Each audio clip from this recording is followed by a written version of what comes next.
this resolution states support for the development of a new staffing incentive program. Mhm. And it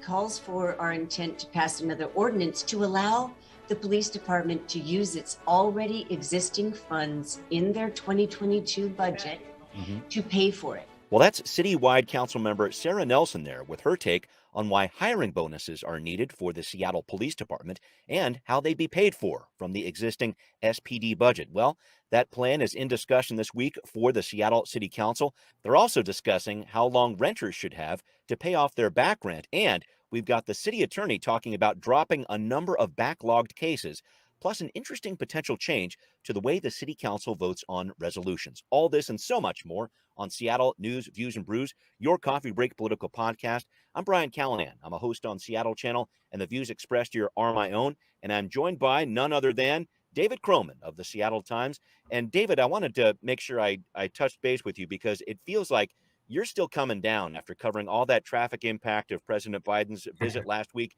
How you doing, man? That was kind of a high stress event there.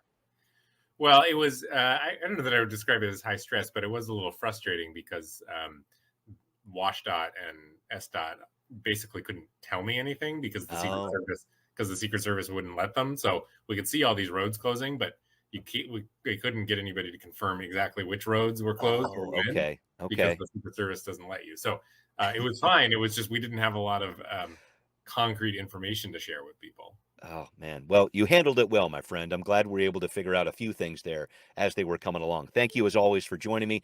Thanks to everybody listening out there, especially to our patrons. And it would be much appreciated if more of you who listen could support Seattle News, Views, and Brews on Patreon, especially at the $10 level. That's when you receive your very own Seattle News, Views, and Brews coffee mug. You also get special billing as you provide the mug shot of the week. This week, it's Renee sending in a lovely photo of her mug in front of the fireplace. Looks very cozy there.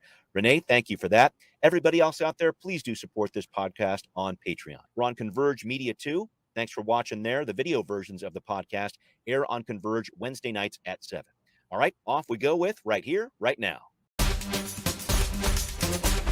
All right, well, there are a ton of things that are happening on the Seattle Council's many agendas this week. A lot of interesting things cooking here. App-based workers, we talked about this a few weeks ago. They're still working their way through committee, some legislation there. The council also discussing investments into preventing gender-based violence. But one of the top issues I think arising this week, David, is in the Public Safety Committee.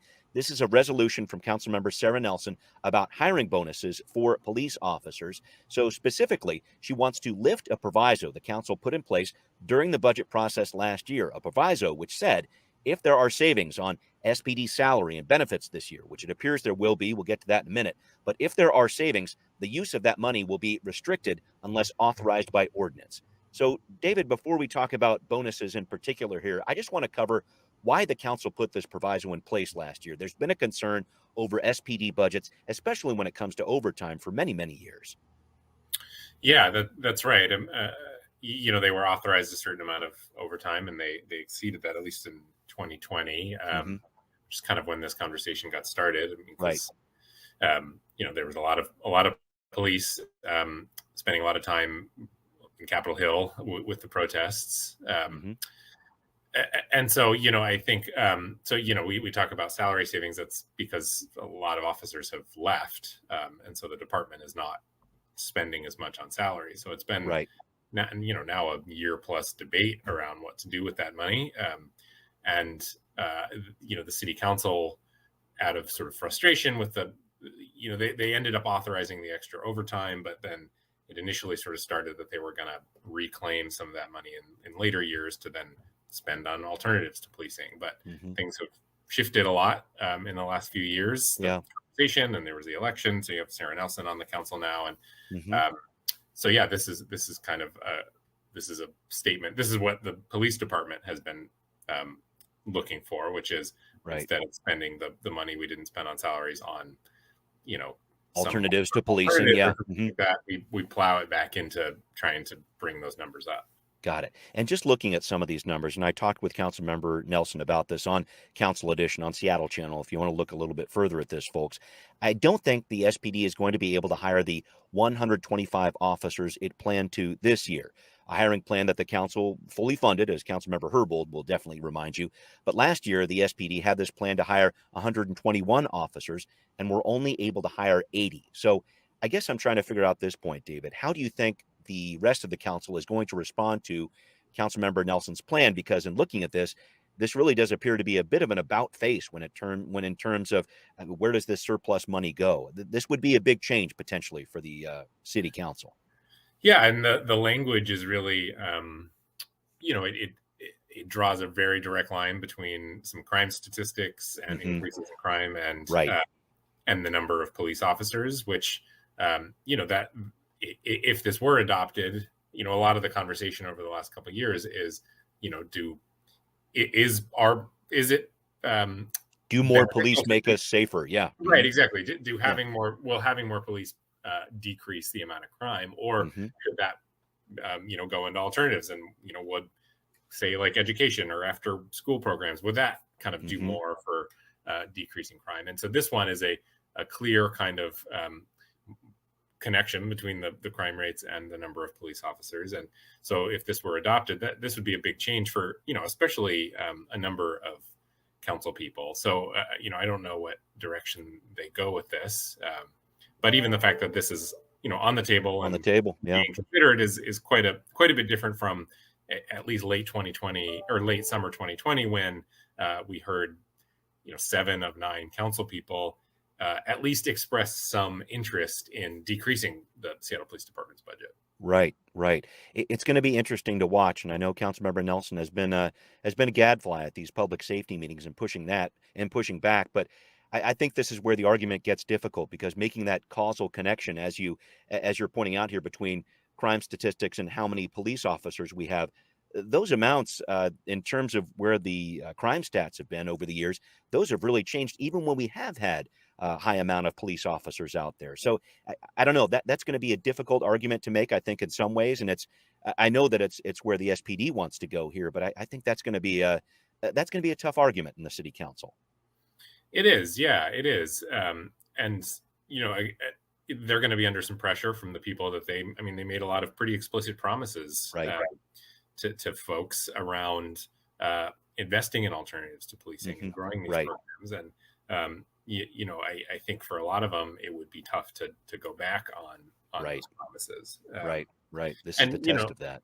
And you see this all the time in debates around crime, which is it's just nebulous enough that you can kind of make whatever argument you want.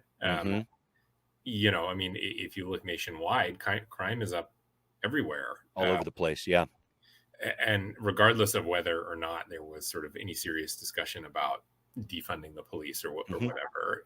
So that's one point. But then, another point is the Seattle Police Department is at fairly historically low numbers. That's right. So, it's going to be one of those debates where it's not going to have kind of a satisfying, there's not going to be like a conclusion in which we have proven causality in some kind of specific ways. And that's why it makes this whole thing really complicated. Yeah, it will be, but a great debate to be having at the council level there, and we'll continue to follow that. I did want to talk about another piece of legislation, one that's actually up for a full council vote this week, what's been called a reasonable repayment plan for tenants paying back rent as we make our way out of the COVID emergency. So under this proposal, tenants could pay back rent in monthly installments that do not exceed a third of their monthly rent. So this is for debt incurred during the civil emergency and up to 6 months after the end of the emergency. So, David, I thought there was an interesting twist here. Dan Strauss from District 6 is introducing this plan, and he's not even on the Renters' Rights and Sustainability Committee. What do you make of that piece to start with? Yeah, I don't know. I think the city council has always been pretty aggressive on sort of renter protections, and I haven't talked to him about this, and so I don't know exactly where his brain is at. But certainly, as the eviction moratorium has ended, and we're looking forward to kind of next steps. Certainly, renter protections and people being able to afford their rent is on top of a lot of people's minds. His district includes Ballard, which is expensive and rapidly changing. So, I don't know where this came from, and and interestingly, it was sort of a lot of time these renter protections come from groups like Working Washington or Sure. Washington Can or some kind of Right. labor groups that have pushed for it, and then the city council takes it up. This one, I didn't kind of get any sense of that had happened beforehand. This No, was really Councilmember Strauss. right. Yeah, I think his point on it was he was one of a few people on the council who voted against Councilmember Sawant's plan to extend the eviction moratorium. Remember, it ended at the end of February. There, she wanted to extend it past that date, and he was one of the no votes and said, "I'm going to follow up on this," and so he has. Yeah. I just wonder what actually comes of it, though, because the root of all this, and I know we've discussed this a little bit before, these different renter protections that he's talking about have to be accessed through the courts. And in talking with a number of different tenant advocates about this, unfortunately, tenants don't always access these protections, might not even know that the city has a free attorney waiting for them if they indeed go to eviction court here. I'm just trying to figure out what effect in terms of protecting renters is this measure actually going to have? Yeah, I don't know. That's a good question. And yeah, I think it's well over half of people who are evicted never come to court, despite the Right. fact that they have access to a free attorney now. Yeah. Um, yeah, and I don't know. I mean, and in some ways, if you can get to court, there are programs available. There's the Home Start program. Yeah. I don't know exactly where resources are at right now, but Sure.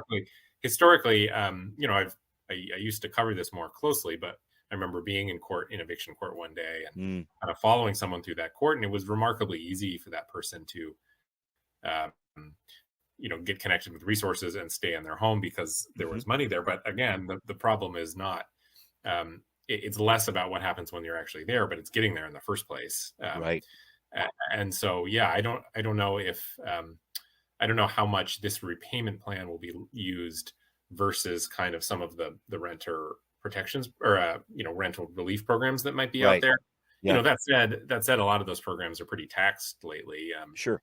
And I don't know, like I said, I don't know how deep that well is of rental relief. Right. Now. And it makes me think too that there is not just one solution to the whole concept of protecting renters out there, but it does seem like this court-approved version is something the council is pushing for. So we'll see what happens with this one. But interesting to see Councilmember Strauss getting involved in this conversation. Also interesting to see Councilmember Sawant really not involved in this conversation. It feels like maybe she's busy with all the unionization that's going on around town. I know she's been talking with workers from Starbucks and Amazon. So we'll see what happens with this and what she says in these meetings as they come up this week. But thanks for the breakdown on that, David.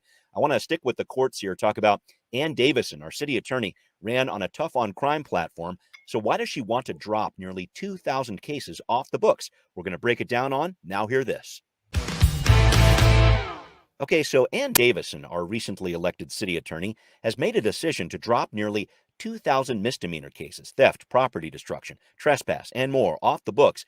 This news coming out late last week. So I interviewed Ann Davison when she was a candidate still back in November here. She really wanted to differentiate herself from Nicole Thomas Kennedy, her opponent, who made a promise not to prosecute most misdemeanors. So here's what then candidate Ann Davison said last fall about the importance of protecting crime victims and prosecuting misdemeanors. The role of our city attorney is to make sure that we are dealing with what our societal limits are to protect them. So the prosecution has to be there. David, we discussed this a little bit on KUOW last week, but the upshot this week is that Ann Davison is going to be talking about how she's dealing with this backlog of cases at the City Council's Public Safety Committee meeting on Tuesday. So even after dropping 2,000 cases, there's still roughly 3,000 to try to get off the books in terms of a backlog. She's going to ask the council for more money to help do that. I just wanted to try to figure out, how do you think the council is going to react to that budget request? Yeah, I don't know. I mean, I think again, if this was maybe 2 years ago, I would say very poorly. Yes, um, right. because that would, that would represent, and not only an expansion in the criminal justice system, but in an expansion of prosecuting misdemeanors, which Right. is the lowest level and kind of the most easily tied to folks who probably need a lot of other supports, Right. be it mental health resources or Addiction substance resources. use, Sure. Yeah. things like that. And so, this is exactly the sort of category that this council in the past has been really hesitant to crack down on. And things, the conversation has shifted a bit. We have one, as we just talked about, Sarah Nelson has joined the council, which makes a little bit of a difference, but it's not like this council is suddenly some super tough on crime city council. And so, asking for more criminal prosecutors, I don't know. I mean, I think that's going to be a little bit of a tough lift with this council. Yeah. You have a former assistant city attorney in Andrew Lewis, who's not all that big of a fan of prosecuting misdemeanors, at least to the level where Ann Davison is talking about. So that's a piece of this puzzle too. Yeah, that's right. That's right.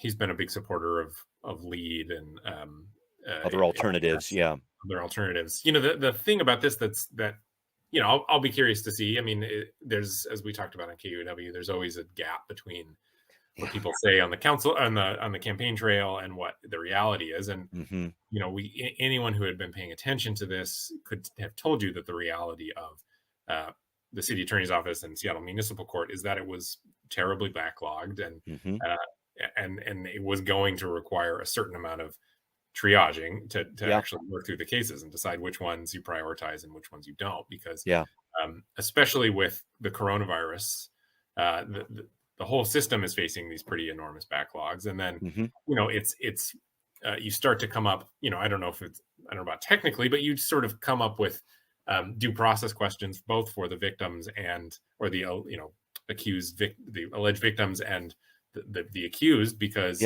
suddenly the people who are accused of committing a misdemeanor are waiting 2 years for a trial and some sort of adjudication, right? People on the other end of it are kind of sitting there waiting for a long time. And so and then meanwhile, these cases get colder and colder as you get further and further away from the actual incident. And so it was always going to be the case, I think, if you do the math, that there was just no way that office could work through 5,000 cases. The question, though, is this kind of a one-time thing that she's doing to clear the books, and then she's going to slam her fist down from here on out? Sure, right. Or is this just kind of the reality of this office, that there's never going to be any way that you can actually prosecute every single misdemeanor that comes through your office? And Pete Holmes would tell you it's the latter. That yes, right.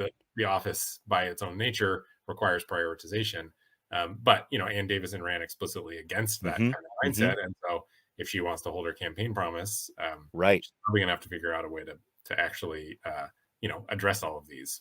Yeah, and I mean, this whole triage idea, which is kind of what we're talking about here with Ann Davison, believe it or not, folks, this is something that Pete Holmes was talking about before he was elected out of office. And I just try to imagine if he had said, I'm going to get rid of these 2,000 cases as a backlog, what the public reaction would have been there. But I did want to touch on one more piece of this. I think it's an interesting cross section. You have people like Sarah Nelson who want to get tough on crime for sure. But then at the same time, she's hearing from a lot of business owners who are saying, okay, tough on crime, there's got to work through the system or whatever else, the court system. We need restitution now. We need some help for that broken window now. And waiting for the justice system to work through it doesn't necessarily help those business owners. I wonder where those two issues intersect, David. I think that could be an interesting piece of this too. Yeah, I agree. I think that will be interesting. And I mean, does prosecuting, we hear a lot about frequent offenders, and the kind of the thing that underlies that is the fact that a lot of these people are being arrested a lot and are being taken to jail, and a lot of their cases are being prosecuted. But when it comes down to it, these are misdemeanors. The maximum sentence on these is 364 days. And so the question of cycling through, I mean, you can get tough on crime to a certain extent with the city attorney's office, but does it mean that these people, a lot of these people are gonna, without other supports and other systems, we've seen the evidence of it, will return back to kind of what they were doing before, and then probably get arrested again and probably get let out again, and so right. The real solve the problem. Right. The real question that will be interesting, I mean, even if she could prosecute 5,000 misdemeanor cases, does it maybe there's a temporary reprieve, but does it make any difference in the long run?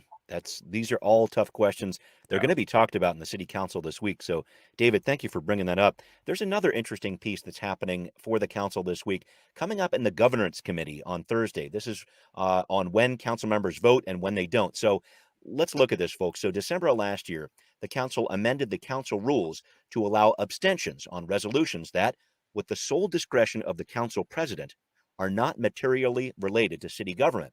Very interesting thing here. So the council passes resolutions all the time, renaming city streets after Lenny Wilkins or transferring excess property, things like this. But what about those other resolutions that always get the headlines, like expressing support for the U.S. collaborating with Cuba in the fight against COVID-19 or protesting farming bills in India? These are actual resolutions voted on by the council over the past year or so. So this new legislation has been proposed by Council Member Alex Peterson, who's a big fan of casting that abstain vote, I should point out. So he says of the 245 resolutions the council has considered since 2019, council members could have abstained from 19% of them based on this new proposal here. David, what do you make of what Councilmember Peterson is trying to do here? Yeah, I mean, you alluded to this being something that's in the headlines a lot, and every time something like this comes up, the even if it doesn't take a lot of time, and I've always been a little bit skeptical that council members are devoting that much significant time towards some of these resolutions. But whenever they do come up, what follows is the question of, well, why are you focusing on this when we've got this homelessness crisis or all these other big issues? And so Sure. I think probably what the abstention, allowing someone like Councilmember Peterson to abstain from some of these non-city resolutions, I think it's kind of a signal, in some ways, sort of a protest against their existence at all. That he might theoretically agree with it, but there's some disagreement around whether or not the city council should be taking these up at all. Right. And then also by having the right to abstain, his office those offices don't have to spend any time kind of researching the issue if they don't want to. They can just abstain and kind of move on to other things. So no, I think of this too because you mentioned taking the time on it, and I remember it was Councilmember Sawant who brought up this farming bill in India or whatever else, and it turned into a hours-long discussion for the city council at the end of last year. And this is one of these things where I think a lot of people on the council were getting very frustrated by this. Granted, it's an important issue, certainly to the people of India, but taking 2 hours of city time to discuss something like that, it turns into a bit of an issue for anybody following city government. But I do notice this in terms of looking through the list of different measures that council members could have abstained from if this law was in place. A lot of these things are coming from Councilmember Sawant's office, and I think there's at least a partial pointed at her office with some of these things. And I know it's something that Council President Juarez gets upset about too, and really wants to move things along. But it feels like there's a lot of fingers that are pointing potentially at Councilmember Sawant on this one. Yeah, I think that's probably true because as you mentioned, a lot of these resolutions about kind of larger worldly issues have come from her. Yeah. I wonder what happens with the introduction of more resolutions in the future here. What's next with this? But an interesting piece of governance going on right now for the Seattle City Council. So we'll track that down as it plays out later on this week. All right. So up next, are you still wearing a mask on the bus downtown or on an airplane? Well, a lot of agencies are saying you don't need one. So what's happening? David's got some more on Transportation Talk. All right, David, I want you to break this down for us if you can. So many transit agencies around our area are now dropping mask mandates. This all centers around a federal judge last week striking down the CDC's mask mandate on planes and mass transit. They said the CDC was overstepping its bounds here. So what's happening here locally? Locally, most transit agencies, and maybe all, I haven't seen any exceptions, have followed the path set by that Florida judge. They are making masking no longer a requirement. I don't know that there are any agencies that are still requiring it. I haven't found any yet. Yeah. Okay. And I think in some ways it's an acknowledgement, with the Transit Security Administration saying they're no longer going to enforce. I don't think there was a lot of enforcement happening before, but once it becomes explicit that enforcement is basically off the table, and clearly a lot of the transit agencies in the region wanted to drop this requirement. I think Sure.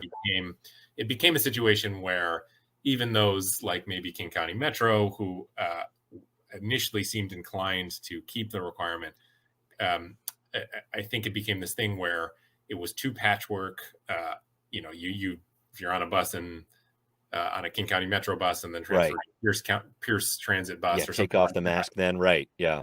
It was, and so it just became clear that this is, the toothpaste is out of the tube, and they all jointly came together and said, all right, we're not requiring this anymore. Yeah, but you brought up a great point, I thought, on KOW last week, which was about this issue and what it means for the future of the CDC. Because if you want to try to respect that organization and its ability to put out these different public health directives here, the Justice Department is actually appealing this to try to make sure that this piece of it is at least intact. Let's talk about what's at stake here with this court case, because politically, this is something that's pretty risky for the Justice Department here, and very risky potentially for the CDC. Yeah, I think, as I said, I'm a little skeptical that the Biden administration is really fighting to put these mask requirements. Right, it's less about that because they were going to expire May 3rd anyway. Yeah, the popularity of these has really, in some ways, has gone down. There's, and so, but what this ruling would possibly do is create this precedent of really limiting the CDC's ability to regulate this stuff. The judge seemed to have kind of lopped off a lot of basically, there's a list of things that the CDC is allowed to regulate, and then there's kind of an et cetera. Yes, right.